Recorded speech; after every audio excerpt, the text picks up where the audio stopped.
요즘 부동산 가격이 많이 하락을 했죠. 저도 집을 사고 싶다는 생각을 하긴 하는데 요즘 가격이 많이 내렸다고는 하지만 요즘 또 가격이 갑자기 폭락하면서 이제 임대차 관련된 뭐 사기 막 이런 것들이 막 발생하고 있어가지고 집 사기가 무서워요. 저희가 했던 사건 중에 어떤 사건이 있었냐면 일단 집을 살 때 가장 주의해야 될 점에 대해서 제가 몇 가지 공유를 해드리려고 해요.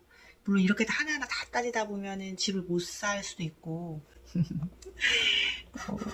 집을 못 살 수도 있습니다. 저처럼 이제 무서워서 집을 못 살 수 있는데 제가 그런 것들을 신경을 썼던 것들이 지금 다 현실화돼서 문제로 다 지금 나오고 있어요. 뉴스에 나오고 있어서 집 살 때 주의해야 될 점 제가 몇 가지를 소개해 드리겠습니다. 일단 첫 번째는 집을 사실 때는 반드시 전입세대 열람을 하셔야 돼요. 전입세대 열람을 하셔가지고 거기 임차인이 있는지 없는지를 확인을 하셔야 됩니다. 그러니까 집을 보러 갔는데 거기에 이제 공실일 수도 있죠.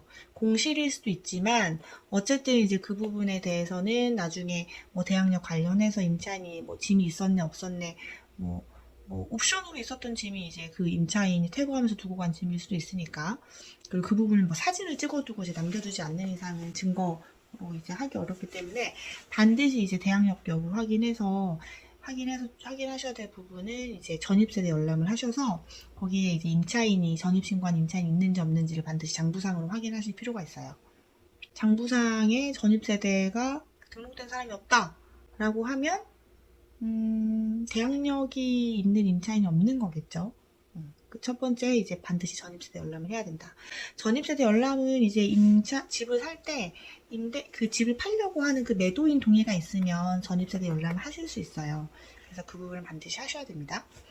두 번째는 임차인이 있다 라고 얘기를 하실 때가 있죠. 임차인이 있고 보증금 얼마에 월세 얼마를 가진 임차인이 있으니 이 사람의 계약은 언제 끝나고 이 부분에 대해서 보증금 얼마를 공제해서 매매대금을 이렇게 지급하시면 된다. 뭐 이렇게 얘기하는 경우들이 있고 그 부분이 이제 계약서에 명시되는 경우들이 있어요.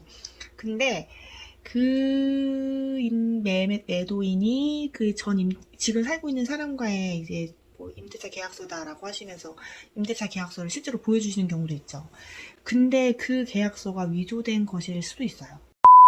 반드시 임차인이 있는 부동산을 매수하실 때는 그 전입세대 열람을 하시고 거기에 나와 있는 임차인 이름이 있을 거잖아요.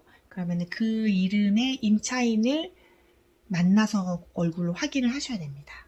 그 사람 직접 만나서 확인을 하셔야 되고 임대차 계약의 내용을 확인하시고 그 사람의 신분증을 또 받아 보셔야겠죠. 신분증까지 확인해야 그 사람의 얼굴, 이름, 그리고 그 전입세대 열람상에 임차인으로 등록되어 있는 사람, 요 세 가지가 일치하는지까지 확인해야 되기 때문에 그 임차인을 반드시 만나셔서 신분증까지 확인을 하시고 임대차 계약의 내용을 들으셔야 돼요.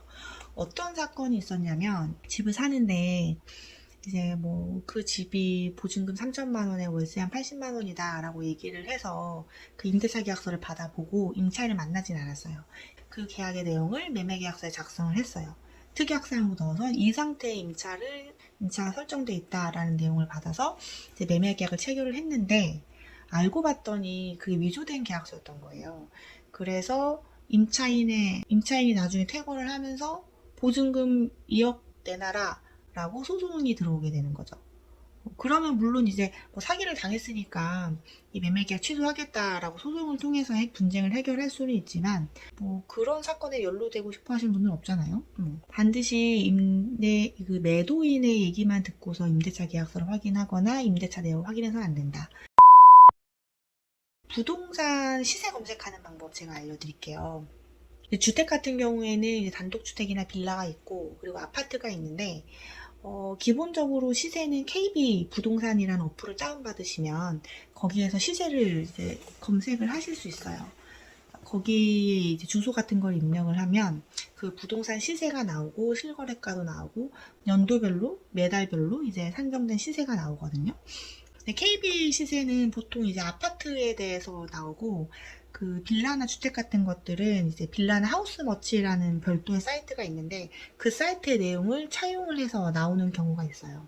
근데 이제 유의하실 점은 그 아파트 같은 경우에는 이제 거래량이 워낙에 많기 때문에 실제로 이제 실거래가하고 이제 시세가 큰 차이가 없어요. 그래서 내가 사고자 하는 그 이제 매매 호가 올라온 내용이 이제 시세보다 시세 그 언저리인 경우가 대부분이죠. 급매로 나온 것이 아닌 이상은. 그래서 내가 사고자 하는 그 이제 호가가 그 현저히 높지 않다면은 대부분은 이제 KB 시세보다 낮거나 그 언저리의 금액이 나와서 이제 거기 뭐 지역에 따라 서울 같은 경우에는 50% 또는 70% 이렇게 대출이 나오잖아요. 그 시세나 호가 뭐 그 매매 가액 그 언저리에서 대부분 그걸 기준으로 해서 시가가 거기서 큰 차이가 나지 않기 때문에 이제 LTV 비율에 해당하는 금액이 대부분 이제 대출이 나온다고 보시면 돼요. 실제로 KB 시세 들어가시면은 대출되는 금액하고 뭐 필요한 자금까지 다 계산해서 나오거든요. 이제 빌라 같은 경우에는 그 시세, 그러니까 실제로 거래되는 호가나 거래되는 금액하고 그 이제 사이트 통해서 나오는 시세 가액의 차이가 굉장히 많이 나요. 그래서 이 호가나 내가 계약을 체결하려고 하는 그 실제로 거래되는 금액보다 한 몇 억이 이제 낮게 시세가 나오기 때문에 내가 계약을 하려고 하는 그 금액에서 뭐 50% LTV만큼 대출이 다 안 나올 가능성이 있다는 거죠. 왜냐면 KB나 하우스머치라는 그 시세 사이트에서는 그 매매 가액보다 훨씬 낮은 금액으로 이게 시세가 정해지기 때문에 생각보다 많은 자금이 필요해요. 빌라나 이런 단독주택 같은 것들을 구매하려고 하시는 분들은 반드시 시세 검색을 해보시고 내가 사고자 하는 그 계약 금액의 50이나 뭐 70% LTV 상당의 금액이 대출이 안 나올 수도 있다는 점을 항상 염두에 두시고 자금 계획을 세우셔야 됩니다. 이런 점을 꼭 고려하셔가지고 부동산 매매 계약, 전세 계약 체결하시기를 바랄게요.